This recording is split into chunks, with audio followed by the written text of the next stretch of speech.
Andrea Stella saying we wanted to pit Oscar as late as possible, and they were expecting that even if the car's inverted on track, that Lando was just going to Okay, give but back then the this position. is that what you're saying?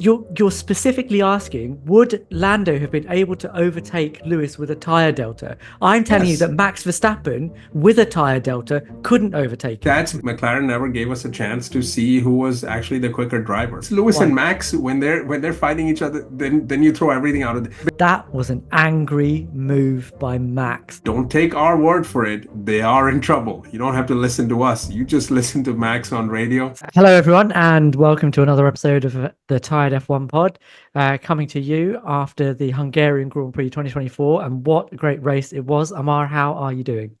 I'm doing well. That was a great race indeed. And 2024 is now becoming one of those landmark years in terms of interesting races. So this is fun. Every weekend is exciting now.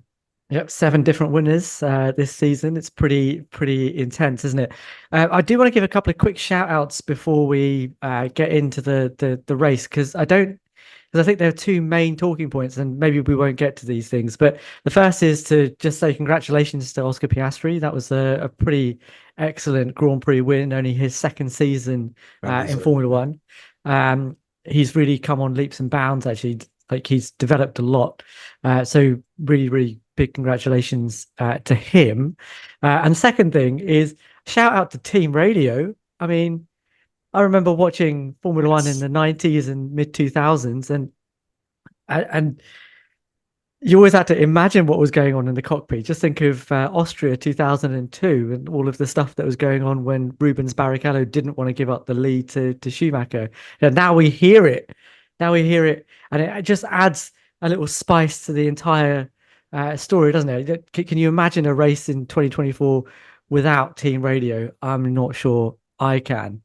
Um, Amara, it was a pretty interesting race. I want to break it down into two main teams. Mm. Okay, two teams I think did dominated the highlights here. First is McLaren, and the second is Max Verstappen. So we're going to go into McLaren first. So the big deal here was McLaren had a 1-2. I think that was pretty nailed on from the beginning. But the order became a bit of a controversy, and Lando Norris eventually ceding position to Oscar Piastri at the team's request has become the big talking point. And I have to say, even now, I'm not entirely sure how I feel about it. I had thoughts at the time, but I'm not sure I have completely come to a conclusion. So I'm hoping our session today will give me an answer as to what I should think. Yeah. Do you do Well, you, do you have any do you have an overriding conclusion? Are you already like there? well, If you have, don't tell me what it is just yet. I'm not going to tell you what it is, but I was just going to give a warm welcome to the everyone to our F1 therapy session, which is what this is now, right, Chess? That's it. That's it. Uh, McLaren are quickly becoming what I'm going to call them the Ferrari papaya or the papaya Ferrari, right? Which is they're kind of these are self-inflicted wounds.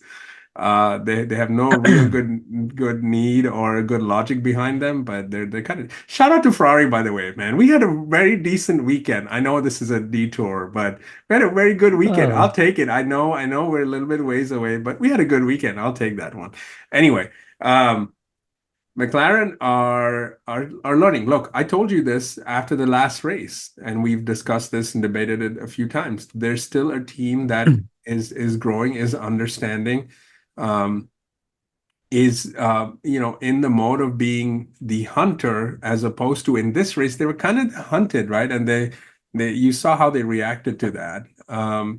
And I think pretty earlier on too, I think the first round of pit stops too, you could kind of see, I mean, team radio was excellent here because they already told Lando at the first change of pit stops that their race was with Max. And I was just like, oh, are you serious about that? Right. So anyway, that I found fascinating that this is kind of how they're going about things. I'm with you in that I don't know how I feel about Lando giving up the place. And I think it's also the way in which he gave it, right? I think it's the statement he made. by pulling out was it roughly a 5.5 second lead, I think at some point, and maybe a little bit Yeah. more than that too. Yeah. And then kind of just slowing down on the main straight to kind of, say, here you go, Yeah. kind of thing. But Yeah. I that mean, was weird. I think he didn't really have any other way of doing it at that point, did he, after the statement he'd made? Yeah. But I agree with you. I think there's a heap of stuff to get into, but I think the McLaren issue, I think we can break that down into three main things. The first is McLaren's pit stop strategy, and specifically around the second round of pit stops. The second is about Lando and his decision making in terms of giving up that position, whether he should have or not, on the timing of it. And third is Oscar's performance. Was he perfect, or was there something that he could have done? Did he have a part to play in the controversy that happened at the end of the race? So let's talk about pit stop strategy first. So I want to talk. I'm going to throw some facts at you. I'm going to give you a timeline, because I think without having a timeline and being very specific about what happened, it's easy to forget sort of what happened and not take those things into account, right? So this is what I had. I had to rewatch the race again to get these bits and pieces. But here we go. So on lap 41, right, Hamilton and Leclerc pitted. Lewis went on to new hards, and Charles went on to a new set of mediums, right? On lap 42, Oscar Piastri has this team radio exchange with his engineer. We will not stop to cover Hamilton. It's too early to stop right now, right? So Oscar wasn't coming in to cover Lewis.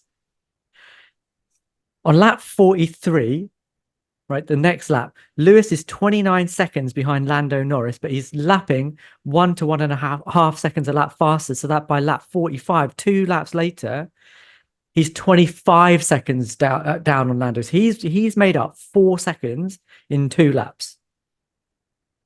Right? That's the point. So on lap 45, Lando pits. Mm-hmm. Okay, so he pits before Oscar. Lando then comes out on new mediums, and Oscar Piastri pits on lap 47. So 2 laps later, he comes out 2.3 seconds behind Lando.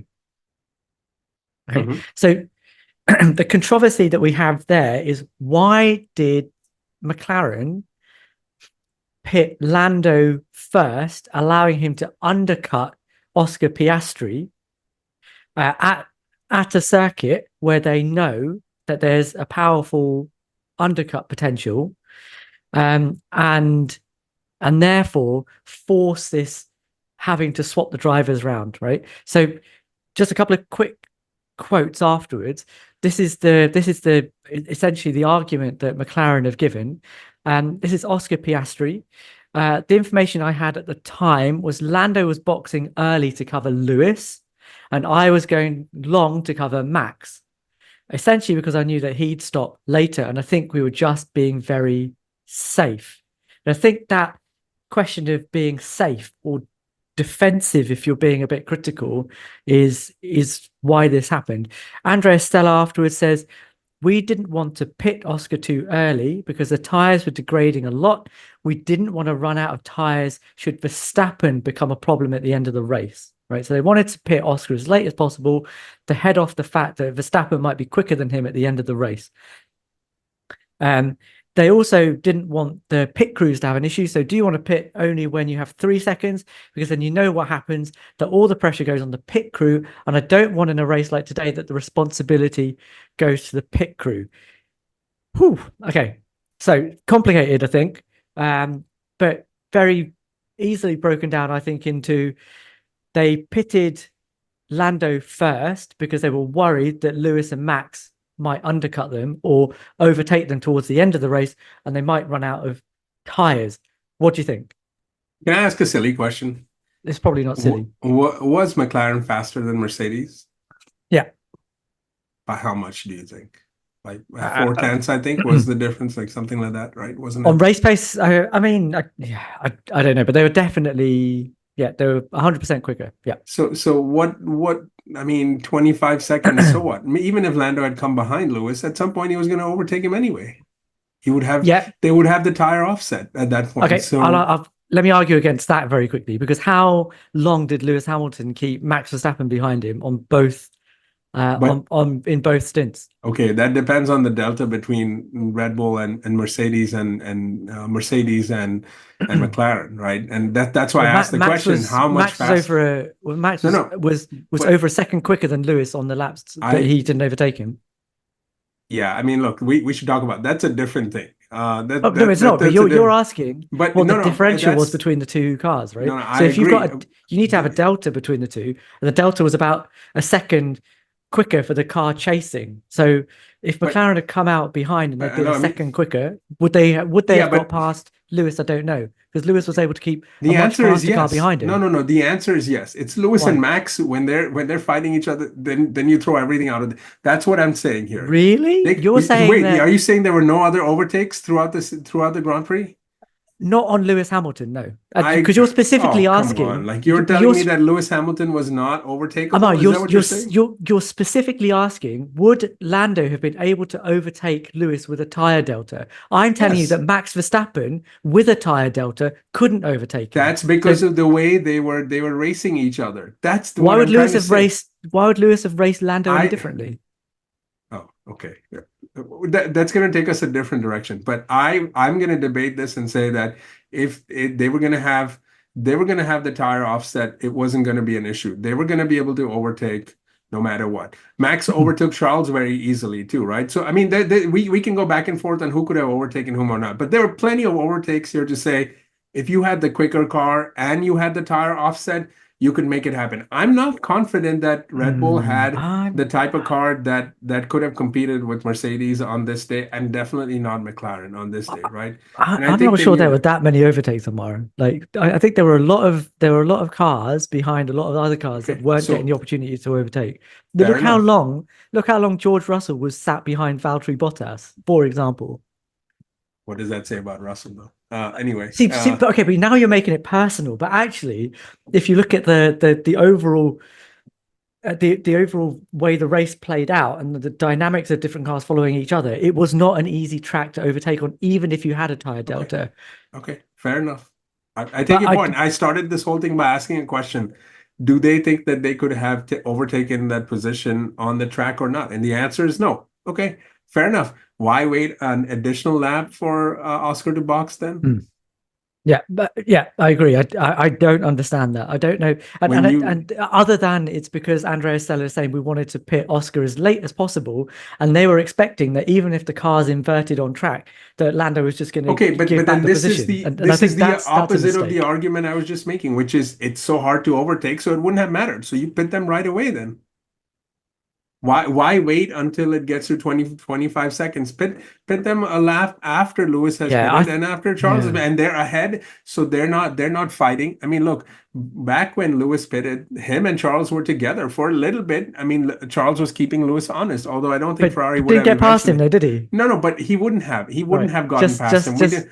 Ferrari were just not there to do that, right? It's if it were the opposite, if Charles were ahead of Lewis, I could have argued Lewis could have overtaken Charles. It could have happened. That's what I'm trying to tell you. I think Charles on his fresh mediums was definitely trying to get past Lewis Hamilton. 100% he was trying to get past him. He just That's what didn't do I'm it. saying. So you already had the benefit as McLaren. You Yeah. had the benefit of knowing that the two of them were going to be in it for a little bit. Go ahead and get your guys out. You have the benefit of leading. You don't have to run your tires heavy, and you can make it work. And McLaren's been good on their tires too. I think for me, the reason I don't find this as straightforward as why didn't they just do this is it's very easy in hindsight. But when it's your first 1-2 since like 2012 or something, then your thinking becomes very defensive, doesn't it? And yes, we can criticize them for that, but I do think that's why it happened. They were protecting their 1-2 and making it Well, easy for their pit crews. the problem Um, also that they had is that they had their lead driver in the second position. If this were changed, it would be very different. Okay, so let's talk about that. So I think the second issue is Oscar Piastri's mistake, right? So Oscar on lap 33 was about 4.5 seconds, up to 5 seconds ahead of Lando Norris. he goes off in the middle sector on lap 33, roughs up his tires, and that lead by lap 35 is down to 1.5 seconds, and by lap 39, it's at 1.4.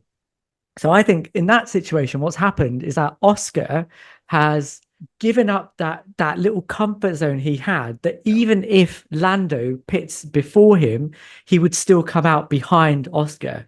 Because if he hadn't had that mistake, then That's it doesn't really matter what McLaren do. They could have had their cake and eaten it. They could have protected Lando from the undercut behind or the faster cars behind and still come out behind Oscar, i.e. maintaining the positions that they had. So I think Oscar has a part to play in this. He's not an innocent bystander that was just that did everything absolutely right and just happened to be in a position where his teammate had to do him a favor. That's how I feel about that. But what do you think? Well, this is why we feel very conflicted about Lando giving up the position, because the statement he made was kind of right. He's like, well, look, I would have caught him anyway. And just given what you said with the mistake that Oscar made, I think McLaren never gave us a chance to see who was actually the quicker driver, right? So, I didn't feel good about the whole thing, and clearly they didn't either. I mean, that's one of the most subdued podium celebrations outside of a tragic event happening that we've ever seen. And you can Yeah. see why, once again, McLaren have found a way to make their own lives miserable, and to the point where they couldn't really enjoy a 1-2 in a way that they should have. I mean, they should have been going all crazy, and yet you were left feeling that way. So evidently, we're not the only ones that are feeling that way about it either. Yeah. Okay. So I can see, spoiler, where this is going. Um, so let's just talk about Lando specifically, right? So after they've both finished their pit stops, right? So after lap 47, Oscar comes out 2.4 seconds behind Lando, right?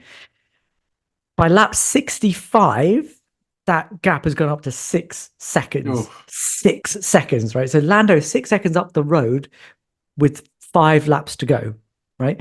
He eventually gives up the lead on lap 68 after a radio conversation that I don't think I've ever heard before. As I say, I think if we'd had a whole heap of team radio in 2002 and we'd heard Jean Todt pleading with Rubens Barrichello in Austria, I we think don't we want to would talk have about that. I don't it know. would have been very similar. I think we would have had a similar exchange, but that's what we had today. It was pulling at the heartstrings. It was, if you want to, it's a team game and you can't win on your You own. know, if Part I of were me, if I was on the radio, I'd be like, "Hey, I'm going to give your bank account information now. If you don't get here's your bank, here's Lando Norris bank account information 001." It's like, here's your address. But so quite a big part of me was in the moment thinking, well, Oscar's mistake on lap 33 kind of put McLaren in this position. Like we've just talked about it a second ago, but I think if he hadn't made that mistake, then McLaren could have done their defensive, safe pit stop strategy and still brought Lando out behind Oscar. So this has a little bit of Oscar's fingerprints on it. It's kind of not, he's not innocent in this. So part of me was like, well, Lando has every right to just keep the win. And there's a little bit of the champions mentality in that, right? In the I don't care. I'm gonna multi 21 this, right? I don't care what the team is saying. I'm just gonna go ahead and win this race. But he didn't. He gave it up. So it changed the face of that conversation, I think, a little bit. So, but what was your feeling? Were you in the Lando should have given it up and it was sportsman like, or did it show a weakness in Lando Norris? no, I'm gonna do the McLaren of having it both ways too, right? I think it was good on Lando for to give it up, because it was clearly an emotional plea that he was responding to. And for whatever reason, he felt like he was doing right by the team. I can't blame someone for doing that. Look, and I'm not going to go down this idea of champions mentality is to just keep all of it for yourself. And like, okay, it's a little too much. And let's be honest yet. I mean, Max is still leading the championship, and it's still a ways away. Like we're acting like they're just like 5 points apart. Like that's not the case. Maybe that will be by the end of the year, but from what information he was given, and to McLaren's credit, they had kind of set this up as, hey, we're boxing you to cover Lewis, our races with Lewis. So I think it made sense. I think the other element of this is Lando lost the race lead at the start too. So there's something to be said Yes. about that as well, right? So I don't think we can just sort of Yeah. it's got to be more nuanced than saying, "Oh, that's not a champions mentality." Do we? And I heard Crofty on the broadcast who was saying, "Well, would Fernando Alonso have done that? Would Lewis Hamilton would have done that?" Well, to be honest, none of those guys, even Max, none of them had a peer that was as close in talent as this is not Rubens Barrichello and Michael Schumacher. Like we're talking about apples and oranges here. So he did the right thing because what they said to him in all of the team radio that I thought stuck out was that you're going to need Oscar at some point. You're going to need the team at some point. And so for Lando, this would have been short-sighted to do in the scope of where he's at right now. Again, if he is neck and neck with Max, different deal. He's still, I don't know how many, 80 points away, maybe more than that, whatever that number is. It's still a long way to go. So Yeah, I mean, I do agree with that. That's one of the things that we haven't talked about is that Lando fluffed the start again. Good start, covered the wrong guy, and Oscar got ahead of him, and then he lost time behind Max for the first 3 or 4 laps, didn't he? So Lando has a part to play in the reason that he was behind Oscar for the entirety of that race and wasn't able to unleash that pace that he did in that final stint. And yeah, okay. To the second part of that, I know that Scott Mitchell has been going on about this on Twitter for the last 2 days. But what if that 7 points that he gave up costs Lando at the end of that's the on season? McLaren. That's on McLaren. That's on McLaren for not making that decision. This is why you have formidable leadership that steps down and says, "We're going to take a side and we're going to do it right away." That's not on the driver. You can't blame the driver for that. Like that has to be the team. That's the math that they have Well, to be doing. Well, Lando's driving the car. Oh, come on. Yeah. Okay. Well, then why are you getting on the team radio asking him to give it up? Let him drive. Oh, you can do what you want, but you can't drive the car for him. Yeah, okay, but I mean, look, you get on the team radio and you make all these pleas, and if he falls short by 7 points at the end of the year, no, come on. If he falls short by 7 points at the end of the year, this is not the one place that you have to look for, right? You can go back to Silverstone, you can go back to Austria. There's many different things that this could have done. I'll say this, had Lando managed to win in Austria, had he managed to win in Silverstone, both of which look very winnable, then coming into this race, he would have been much closer to Max, and I could have seen an argument being made for that to say, okay, yes, we are within fighting range. At the moment, no. Okay. Okay, Ammar, so let's pin our colours to the mast a little bit. So we're saying that we think McLaren was too defensive in their pit stop strategy. I think I probably agree with you. Despite what I argued, I think that yeah, McLaren didn't need to pit Lando first. I think they had the cars behind them covered. So yes, that's on McLaren. I think we both agree on that. But I'm still not entirely sure if I think Lando should have given up that position. I still kind of feel like, He should well, have kept it. I can see why. Yeah. I can yeah. see you can see why it took as long as it did. And thank God for team radio. And I loved every bit of it, by the way. Like I loved it. As a Ferrari guy, I was just sitting there eating all of this up. Like this is Actually, amazing. okay. So what you just said there is interesting. If he had given up the position earlier, do you think that we would have been in a different position where actually it would have been exciting for a different reason, not because we're listening to team radio, but because we've got Lando on the back of Oscar, trying to overtake him. So that And would have been the smarter thing for him to do. If there's any way yeah, to give him criticism for it, it could have been give it up early enough and then go out and attack him and say, okay, well, look, I did exactly what you said. if he did it within 2 or 3 laps of them saying that, and he had the pace that he had at the end of the race, clearly he was much quicker than Oscar at that point. You knew that, Okay. you could see that, right? That's the only thing he'll go back and regret, is sort of not be a little bit smart about this and give it up earlier, because he would have Yeah. had like 10, 12 laps or even more than that to kind of Yeah. take.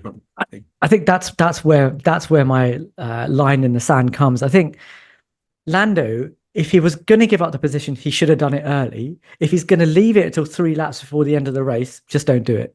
Just take the win and deal with your team and Oscar afterwards. I think that's what should have happened, because he put himself in a position where it was a lose-lose situation for him. Yeah. Right. So I think that's probably where that comes down for me. Before we get into Max, I do want to get your view on this. So this is from the green room afterwards. I saw that. Ah, man, this honestly, this made me so irritated. I'm just gonna read out the transcript, right? So Lewis Hamilton says, "Phew, you guys are fast." Norris replies, "Well, you had a fast car 7 years ago. You had a quick car then. Now it's us." To which Lewis replies, "I wasn't complaining. I was just complimenting your car." Why? Why does Lando have to keep banging this silly drum, man? Like, you've got a fast car, and I know he's angry about the fact that he didn't win the race, but this isn't the first time. And I've got the quote from 2020, right? This is Lando after the Portuguese Grand Prix when Lewis has got his 92nd win. He says he's in a car that should win every race, basically. Like, come on, man. Like, why do you What's have to wrong be with it? I so don't why do you have understand. to be so bitter all the time? Why wouldn't you be? You're seeing the one guy win all the time. Why wouldn't you be? I don't understand that. Like, what's Well, wrong? he's now in a car that can win and he's not winning. So that's kind of where my head's at Yeah, with but I that. mean, it's natural to feel that way, no? Isn't it? I'd say what goes around comes around, Lando. What has Like, come around? Nothing is gonna let the winds come around too, and then we'll see. I mean, where are they? Where are they? well, hopefully they will come around Oh, according to really? him. Well, But he I'm well he not. should he should have won 4 races on the Are trot. you upset because he upset Lewis Hamilton? I mean, Lewis just took a stray. That's all it is. That's all it is. But it's just so unnecessary. And if that was an I can't isolated believe you're event, irritated by that. Like mate, I am, because I think if this was an isolated event, I'd be like, okay, fine. It's just a tetchy Formula One driver who's lost a win. But this was just like, why? Why do you have to be like that, guess who's not making it in your top five? Lando Norris. man? Like, it's just childish. It doesn't really I love change it. my. I love it. It's human. It's human. I mean, come on. Like these drivers, they're just getting out of the car in a hot day on a track where they've had no room for any kind of breathing space. Not that they have anywhere, but on this track especially, like there's nothing there. Clearly, he's in the heat of the emotion. And Lewis says something, but this has happened to us too, right? Have you never had, or have you never snapped at anyone? That didn't really deserve it because you were having a bad day. No, it just someone Ne caught a ne stray. Like that's never happened to you, or you've never never, done it to anyone. never, You've never never at done you, it to. Omar. Not All to you, right. Omar. Like, No, of course you haven't done it. just I, lovely. I can't wait for that day to come when they come in and catch a stray. But yeah, I laughed at that. I was like, here's Lewis catching a stray, right? For nothing. He's like, he didn't do anything wrong, but okay, Yeah, but I think, whatever. yeah, I think the only person that came off badly in that was Lando, because like Yeah, Lewis it was very is. much like, come on, man, I would like just take the I mean, compliment just too. imagine having to give up a race win and all that. I can just see. I mean, I love it. I love all of it. This is why you want those the cool down room moments. That's what you want. Yeah. All right, okay, let's pivot to the second team, who deliberately I'm calling Max Verstappen, because Sergio Perez was again We actually had a good MIA. race, honestly. Whatever, man. That guy is. I don't know what he's got on the rest of Red Bull, but he is Some keeping that WhatsApp seat, messages. mate, by the tips of his fingernails. But anyway, the way I want to do this is, look, the big moment for Max was the collision that he had with Lewis Hamilton, and I want to talk about that first, because I want to get your take on um what happened, who was to blame. But then I want to go backwards and just have a look at the timeline that ended up with Max Verstappen having that collision and what we think about it. All right. So, um, second stint, Max is behind Lewis. He dives down the inside at the end of the straight, locks up, Lewis is turning in, they bang wheels, Max goes airborne and drops down to fifth. In the moment, what did you think? Um, in the moment, I think what I still think, which is that this was the reverse of Austria, really, in many ways, in that you saw a frustrated Max try to overdo things, and he had been doing that for a few laps and trying to chase Lewis down. I thought this was really smart driving by Lewis. He kind of was doing exactly what Max does to others. Like, I know there's a whole this whole talk about moving on the braking, and we did a whole show just on that. But I thought it was just on the limit. I didn't think it was overly crazy or anything. And it was just amazing to me to see Max react. It's like if you had told Max, "Hey, go try to chase Max down," right? Like this is exactly what you would see. This is exactly how it would happen. It's Max chasing Max down. And I think Lewis kind of finally figured out that this is the way to race him, Well, not especially not when you don't have finally. consequences. I mean, okay, stop being so defensive about Lewis. Like, come on. Like, okay, I got that wrong.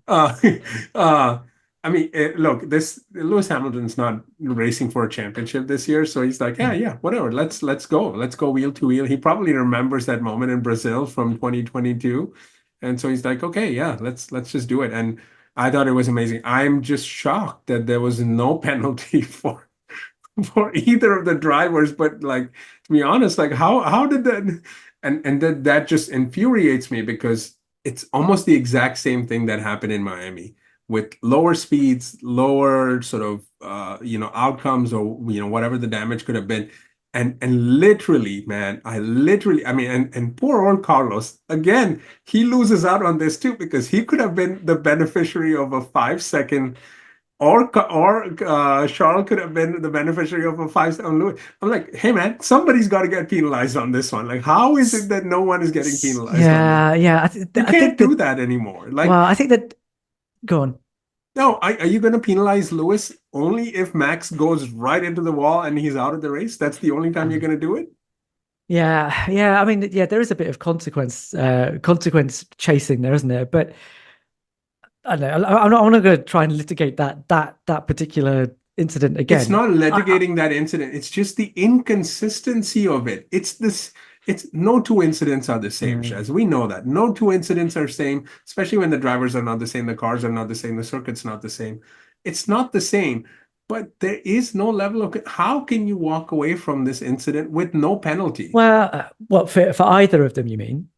For either of them. I think Max Mm. deserves a I think penalty that there, but I mean, Yeah. Okay. So watching that on the world feed, I obviously get Sky F1's commentary, uh, and yeah, you do get coloured by that a little bit. But I have to say, I saw Max all like locked up and like coming in too that's fast, not an excuse. It's not and an he's excuse. no, I'm not saying it's an excuse. I'm saying this is his fault. So he's out of control. So yeah, I mean, to me, I saw that initially. I thought, yeah, this is Max's fault. But then you listen to DC in the F1 commentary, um, and he says, "Oh well, Max isn't going to be particularly happy about Lewis turning in on him." And I was like, I didn't really notice that much the first time round, but now that you say it, oh yeah, he did turn in on him a little bit. And I think Turning to make the corner. And I'm sounding like a yes, Lewis Hamilton yeah, no, defense no, here, but yeah. I have not won. But like, I agree. I agree that I think if you're going to predominantly put someone blame on someone, it's going to be Max. But perhaps with that turn in, it's so marginal that you kind of can't. And this is what the stewards have said, right? So we'll put up the stewards' decision up here, but they said Verstappen approached the turn faster than on previous laps. So he was coming in faster and he braked at the same point as previously. So if you're coming in faster, but you brake at the same point, you're going to lock up. That's what's going to happen. That's what he did. Um, Verstappen argued that Lewis was changing direction under braking, which I agree I find a bit hypocritical given that he got away with it for 3 laps in Austria. But when somebody else does it, it's like, why? Well, you're not allowed to do that. Well, Max, well, you're not allowed to do it either, and you got away with it. So, well, Lewis does it. He's also allowed to get away with it. That's just the game, mate. Um, but Lewis stated that he was just following his normal racing line, which the steward said, when they looked at the telemetry and the onboard video of his previous laps is correct. Lewis just took his normal lines. It wasn't him turning in. He just took his line. And actually, you could argue that if Lewis was being super mean, he could have properly turned in on him and they would have had an airplane accident. But we kind of didn't. So I think so the stewards, in their judgment, said they do not consider this a typical case of changing direction under braking, but they do think that Lewis could have done more to avoid the collision. Yes, he could have basically gone off as well. I think he could have gone straight on with Max there too. They could have both had a party right there. Yeah. Exactly. I think he could have. I think they were expecting that he needed to do a turn for I guess Brazil 2021. Otherwise, they were I guess my question is if you're going to come in faster but brake later and lock up, and then that causes a collision. Yeah, there are no consequences for that. Correct. That's okay. So this is what I mean exactly. I do agree with you that when you really look at how the stewards made that decision, you kind of have to go right. So Lewis had to do something properly avoiding to stop Max from having an accident, which he would have caused in the first place anyway, and yet it's not Max's fault. That I don't understand. So in conclusion, after having watched the incident over and over again with different commentary, I still think Max should have got a penalty. But I'm actually very glad that he didn't, because what I want is for Max ultimately dropped back to P5, didn't he? It could have been P6, man. I wanted that penalty. But that's not the way I want to see racing. Okay, I want this to be sorted out on track, right? And I'm with you. I'm with you there, but you're again now you're playing with fire again, where you're gonna I'm just gonna say this now. Then don't penalize when there are consequences too, right? Correct. The only reason just Max be consistent got penalized in Austria is because Lando was effectively out of the race.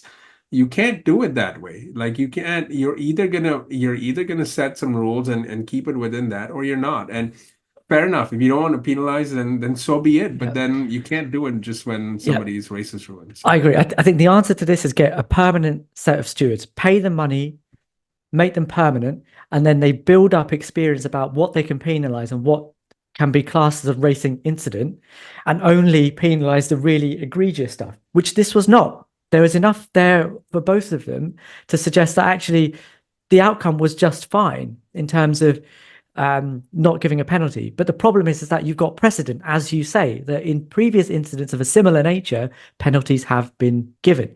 And that is why there's a problem here. Let's just talk about how they got there, because the other thing that DC said in the commentary was that was an angry move by Max. An angry move, he said. Why was he angry? Let's break this down very quickly, because there are a couple of things both both before the race and in the race. So this is via Racing 365. Max said this, at least with me, this is about Red Bull. Max says, at least with me, they know that I don't make excuses. I'm always very real about that, but maybe not everyone is on the same wavelength.